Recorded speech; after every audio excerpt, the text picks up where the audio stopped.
Você vai abrir a sua Bíblia, nós vamos falar hoje sobre pouca força. Amém? Pastor, o senhor não poderia falar assim de muita força? Poderia. Às vezes eu tenho vontade de pregar umas coisas, mas é melhor quando é a vontade de Deus. Amém, igreja? Então nós vamos falar hoje sobre pouca força. Quem falou isso foi Jesus. Falou sobre pouca força.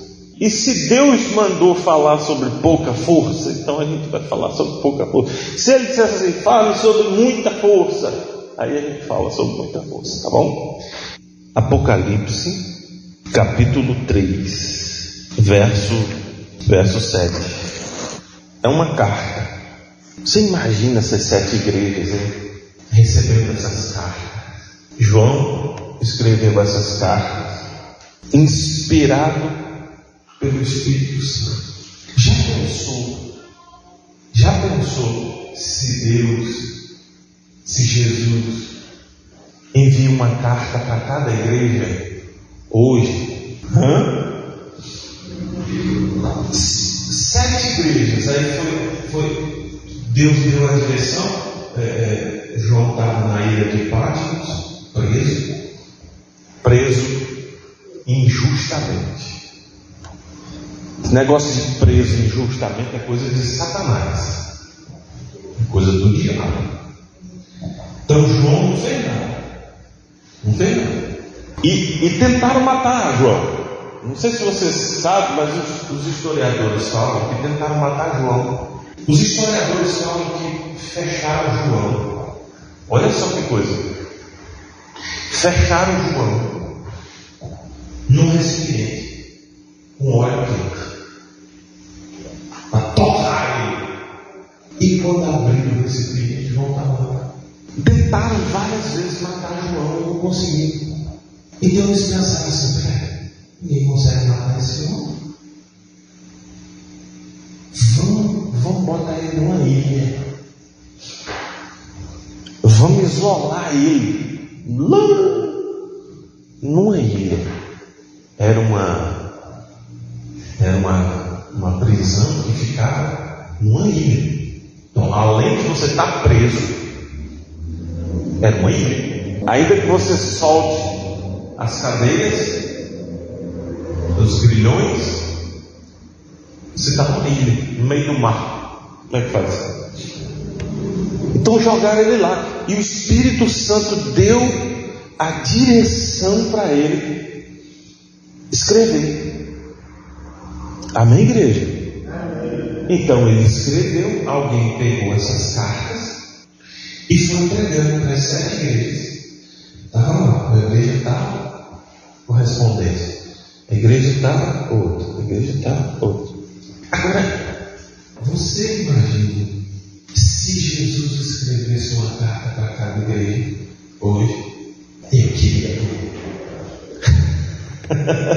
Eu queria ver Jesus escrevendo uma carta para cada igreja. Imagina a igreja que só pensa em dinheiro. Imagina a carta que ia chegar para essa igreja. Essa igreja que recolhe o dinheiro e não paga o aluguel. Está fechando as igrejas que não pagam o aluguel. Imagine aquela igreja que é uma fofoca. É crente falando mal do outro, julgando o outro. Porque a Bíblia diz: não julgueis. E se você está julgando, então você é juiz. Mas Deus é juiz também. Então vai ser juiz com juiz. Quando chegar lá diante do trono branco, aí Deus diz assim: ei, presta atenção, vem cá, se aproxime, juiz. Aí Deus é juiz e a pessoa: opa, eu sou juiz também, eu julgava meus irmãos. Você julgava seus irmãos pelo quê? Não, porque eu guardava o sábado, ele não guardava. Aí eu julgava ele. Não, eu julgava. Eu julgava ele porque eu não comia carne. Eu não comia carne de porco. E aí comia. Aí vai ser tete a tete, juiz com juiz. A primeira coisa, isso eu estou meditando, a primeira coisa que Deus vai dizer é assim: quem te mandou julgar? Quem te mandou julgar o teu próximo? O meu filho disse para não julgar. Chore não, chore não, chore não. Amém? Se eu mandei meu filho pregar lá para você não julgar, por que você está julgando? Eu estou diante do trono branco, as pernas, vai começar a pregar. Então o que acontece? Se Deus mandasse uma carta para cada igreja dessa terra, meu irmão, porque tem carta que é de assustar. Você sabia que tem carta que é de assustar? Tem gente que recebe carta que é uma intimação. É ou não é? Então tem carta de intimação, tem carta de cobrança. É ou não é? Agora imagine Jesus escrevendo uma carta para cada igreja. E se chegasse aqui para nós a carta? Hein? Se chegasse uma carta, eu vou ler uma carta aqui. Amém, igreja? Eu espero que essa seja a nossa carta. Amém? Apocalipse capítulo 3, verso 7. Carta à igreja em Filadélfia. Esse nome Filadélfia fala de um tipo de amor fraterno, fraternal, de irmãos. Amém, igreja? Ao anjo da igreja em Filadélfia escreve: estas coisas diz quem? O santo. Que santo, pastor? Que santo? Jesus. O verdadeiro, aquele que tem a chave de Davi, que abre e ninguém fechará, e que fecha e ninguém abre. Dá uma pausa aí. Quando ele diz assim, é o santo, o verdadeiro, que tem a chave de Davi. A chave de Davi era assim, era a chave do rei, era a chave de autoridade do monarca. Entendeu? O rei tinha uma chave, e essa chave, meu irmão, minha irmã, se ele abrisse, não tinha quem fechasse, só ele. E se ele fechasse, ninguém abria. Quando diz isso na carta, já está falando para aquela igreja: eu tenho a chave. Amém, igreja? Eu tenho a chave. Você tem a chave aí do seu carro, ou da sua bicicleta. Aí, só você abre. Não é? Não sei que aparece um ladrão aí, não. Mas é uma autoridade. Você que tem. Então ele disse para aquela igreja: olha, eu estou no controle. Amém? Diga glória a Deus. Se Jesus fechar uma igreja, meu, ele nunca mais abre. Se ele quiser fechar uma igreja, ele fecha e nunca mais abre. Amém? Nunca mais. Com pó. Mas também, se ele abrir, ninguém fecha. Só ele. Se ele quiser fechar, ele fecha. Na hora.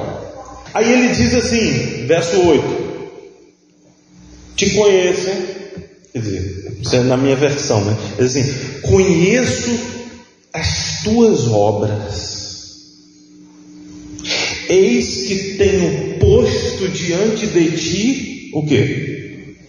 Uma porta aberta. Diga amém. Jesus põe diante daquela igreja uma porta aberta, a qual ninguém ninguém pode fechar. Diga a glória a Deus. Aí ele diz assim: que tens pouca força, entretanto guardaste a minha palavra e não negaste o meu nome. Eis, farei que alguns dos que são da sinagoga de Satanás, desses que a si mesmos se declaram judeus e não são, mas mentem, eis que os farei vir e prostrar-se aos teus pés e conhecer que eu te amei. Porque guardaste a palavra da minha perseverança, também eu te guardarei da hora da provação que há de vir sobre o mundo inteiro, para experimentar os que habitam sobre a terra. Venho sem demora, conserva o que tens, para que ninguém tome a tua coroa. Ao vencedor far-lo-ei coluna no santuário do meu Deus, e daí jamais sairá. Gravarei também sobre ele o nome do meu Deus, o nome da cidade do meu Deus, a nova Jerusalém, que desce do céu, vinda da parte do meu Deus, e o meu novo nome. Quem tem ouvidos, ouça o que o Espírito diz às igrejas. Aplauda ao Senhor. Aplauda ao Senhor. Glória a Deus. Porque foi isso, quando terminou de ler a carta, a igreja toda aplaudiu e começaram a glorificar a Deus. Amém? Agora, voltando aqui na meditação, ele fala que colocou uma porta. Jesus disse assim: eu sou a porta. Amém, igreja?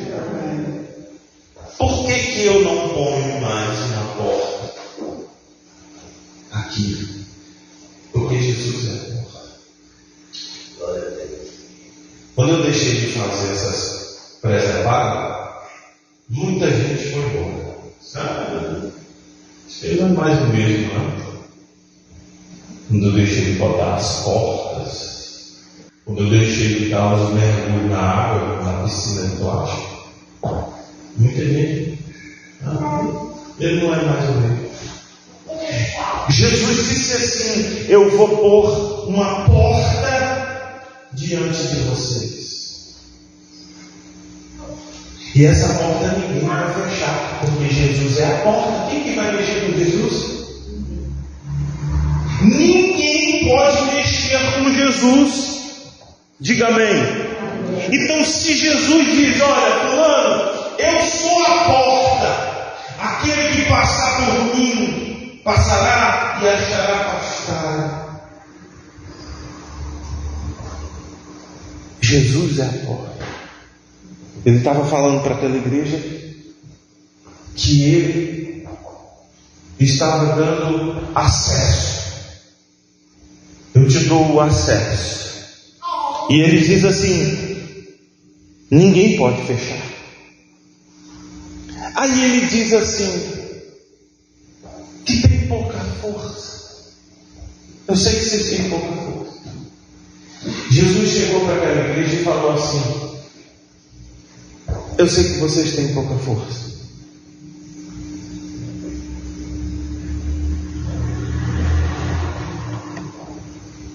Qual era a força? Talvez não tinha força política, não tinha força financeira, talvez ela não tinha a força dos dons espirituais que tinham nas outras igrejas. Que tinha igreja que tinha dom de tudo quanto é coisa. Tinha até que mandar parar mesmo.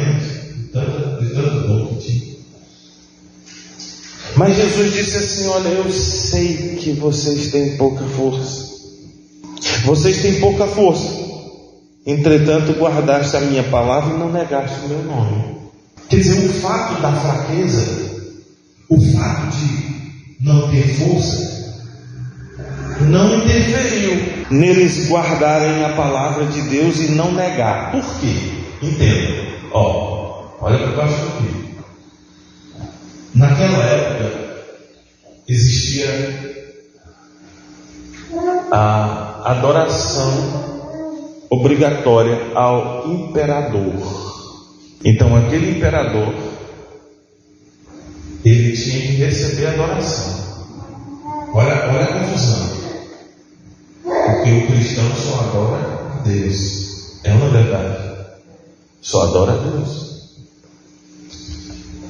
E o imperador, aquele que impera, que dá ordens, e ai de quem não cumprir. Quem não cumpria, aí a pena era exorbitante, porque um imperador, ele dá a pena que ele quiser. Até inventa a pena. Pena que não está na Constituição, ele inventa. É um imperador. Então, se ele dissesse assim, não, eu quero você queimado. Bota uma mais fraca, queima. São 30 para fazer a fogueira. Faz a fogueira que é para iluminar o meu jardim. Olha que demônio. Então eles imperavam dessa forma. Quem não obedecesse, morria. Agora imagina, a pessoa está na igreja e aí vem uma ordem: adorar ao imperador. Era gente arrastada. As pessoas eram arrastadas. Isso para ficar dizendo. Quando não adorava o imperador, era arrastado para a sentença. Aí Jesus manda essa carta dizendo o seguinte: olha, eu sei que vocês têm pouca força. Essa igreja era uma igreja que não tinha muito dinheiro, não tinha políticos nela, não tinha um governador, não tinha. E Jesus elogiou essa igreja que tinha pouca força. Porque às vezes a gente quer ser algo que não é.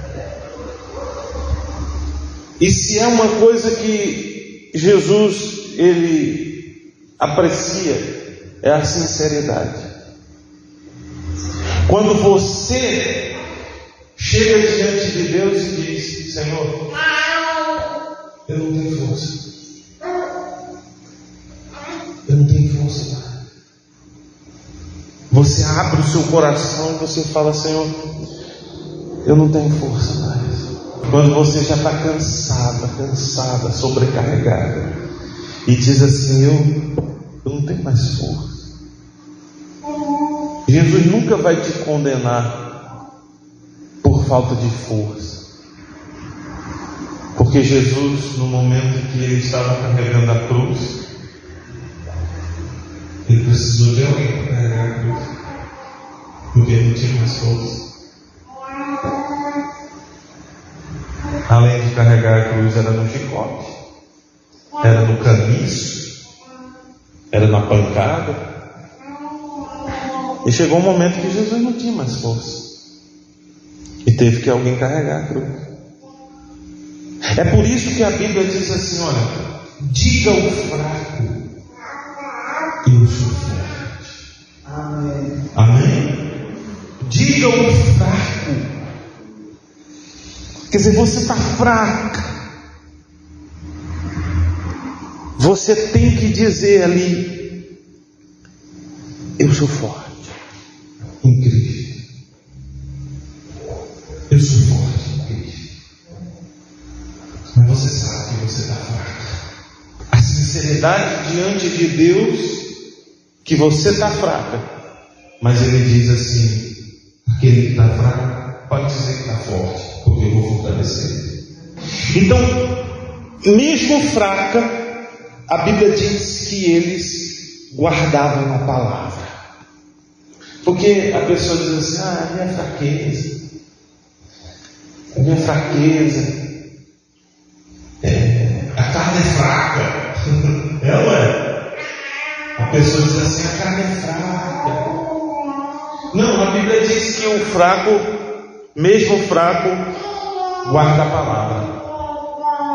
Amém, igreja? Mesmo fraco, aquela igreja deu exemplo. Eu guardo a palavra. Não, fraqueza. Aí eu caí por causa da fraqueza. Não, você caiu porque você quis cair.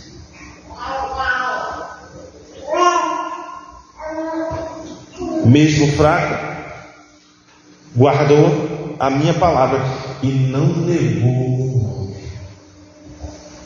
Amém, igreja? Amém. Isso quer dizer que o imperador mandou, desceu o sarrafo, mandou bater, e eles não negaram. E Deus estava vendo tudo. Então, isso é um exemplo para nós, que mesmo quando a gente está fraco, eu vou dizer uma coisa para você: por mais fraco que você esteja, você ainda é mais forte do que qualquer demônio. O cristão, por mais fraco que ele esteja, ele ainda é mais forte do que qualquer entidade maligna. Talvez você diga assim: pastor, eu estou me sentindo fraco. O primeiro dia que eu fui na igreja, eu cheguei na igreja, foi difícil. Aconteceu de tudo para não chegar. Pense que foi um trem esquisito, mas mesmo me sentindo mal, eu fui. Então, no verso 9, ele diz assim, sobre uma sinagoga de Satanás. Imagina, igreja. Sinagoga é uma igreja. Ele fala assim: olha, tem gente da igreja do capeta, desses que se declaram judeus e não são. Olha só, já pensou? A pessoa se declarar uma coisa e não é. Quer dizer, eu digo que eu sou cristão, mas não sou. Jesus disse assim: é da sinagoga de Satanás. O crente que diz que é crente, mas não é, ele é da igreja do Satanás. Se eu sou cristão é semelhante a Cristo. Cristão tem que se parecer com Cristo. Amém? Então, eles diziam que era uma coisa, mas não era. Engraçado. Quem é não precisa nem falar que é. A pessoa já sabe que a pessoa, ela é cristã pelas obras, pelo caráter. Amém, igreja? Amém. Aí diz: eis que os farei vir e prostrar-se aos seus pés e conhecerem que tenho.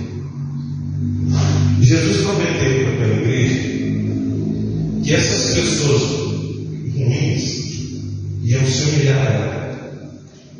Quer dizer, pessoas ruins que te fizeram mal, essas pessoas elas vão te procurar. Vão te procurar e pedir tua ajuda. Você acredita? Você acredita que os teus inimigos vão te pedir ajuda? Pois é. Os teus inimigos que te desejaram mal, que sabe, te invejaram, xingaram, te traíram, eles vão chegar aos seus pés. E Aí tu ajuda. E tem gente que quando... Agora você vai ver. Agora eu vou dar o troco. Não, a gente tem que ajudar. Amém? E aqui ele finaliza, e eu finalizo também, dizendo o seguinte: porque guardaste a palavra da minha perseverança, também eu te guardarei da hora da provação que há de vir sobre o mundo inteiro, para experimentar os que habitam sobre a terra. Venho sem demora, conserva o que tens, para que ninguém tome a tua coroa. Diga amém. Olha aqui, muitos pregadores têm uma linha de que o Apocalipse já aconteceu. Mas peraí, quando foi que veio uma tribulação sobre toda a terra? Ainda não veio uma tribulação sobre toda a terra. Amém? Quando o Espírito Santo inspirou João a escrever isso, o próprio Senhor Jesus mandou ele escrever, dizendo que vai vir uma provação sobre todo o mundo, sobre o mundo inteiro. Essa provação é a grande tribulação. Só que o seguinte, ele marca aqui, quem vai ficar nela e quem não vai ficar. Ele disse, eu te guardarei, vou repetir, porque guardaste a palavra da minha perseverança, também eu te guardarei da hora da provação que há de vir sobre o mundo inteiro. Como é que eu vou ficar fora da grande tribulação? Guardando a palavra da perseverança. Se a gente guarda a palavra, nós não iremos. A Bíblia diz: eu vou te guardar dessa hora. Amém, igreja? Amém. Eu vou te guardar dessa hora. Então, o mundo inteiro vai estar na grande tribulação, menos aquele que guarda a palavra do Senhor. Graças a Deus. Venho sem demora, conserve o que tens. Jesus também, ele disse que era sem demora. Pastor, mas está demorando? É porque o tempo nosso não é contado da mesma forma do tempo de Deus. Ele diz que vem sem demora. E ele diz uma coisa: conserve o que você tem, para que ninguém tome a tua coroa. Peraí, olha, pastor. Existe uma coroa. Quer dizer que a gente vai receber uma coroa, pastor Dário? Por isso que reinaram com Cristo. Essa coroa pode ser tomada, pastor? Pode. Se você não conservar o que você tem. E uma coisa muito preciosa que você tem é a sua fé. Você um dia conheceu Jesus, largou o mundo, largou a vida mundana, aceitou Jesus. Você ganhou uma fé, uma espiritualidade. Não perca não essa fé, não perca essa espiritualidade. Eu sei que é difícil, eu sei que às vezes a gente fica fraco, mas a fraqueza não pode tirar a sua coroa. Você não pode deixar tirarem o maior prêmio, que é a sua salvação. Se você está fraca, você precisa falar para Deus que está